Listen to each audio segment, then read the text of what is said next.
அப்ப உலகத்துல இன்னார் இணையாருன்ற அந்த வேறுபாடு இல்லாமல் அனைவருக்குமாக நன்மையை செய்ய வேண்டும் என்று மழைக்கடவுளிடத்திலே இப்ப இந்த ஆண்டாள் நாச்சியார் கோபியை தெரிவிக்கிறாள். ஆழியுள் உப்பு எப்படி பெய்ய வேண்டும்? ஆழினா சமுத்திரம். சமுத்திரத்துக்குள்ள போய் மொத்த ஜலத்தை எடுத்துக்கணுமா முகந்து கொடு என்றார். உள்ள ஒண்ணுமே இருக்கக்கூடாது. சமுத்திரத்துல ஜலமே இனி மிச்சம் இல்லை.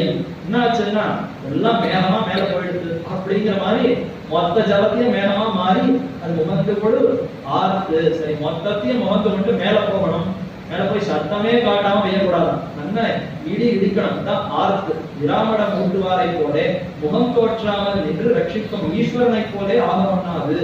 அனசனத்திலே தீட்சித்த மனிதர்களுடைய திருவடி வராத சத்தை பெற்று சப்ரமித்தார் போலே நாடடைய உங்களுடைய பணி கேட்டு வாழும்படி மின்னி முழங்கி வில்லிட்டு கொண்டு பெரிய சம்பிரமத்தோட வந்து தோற்ற வேண்டும். நிறைய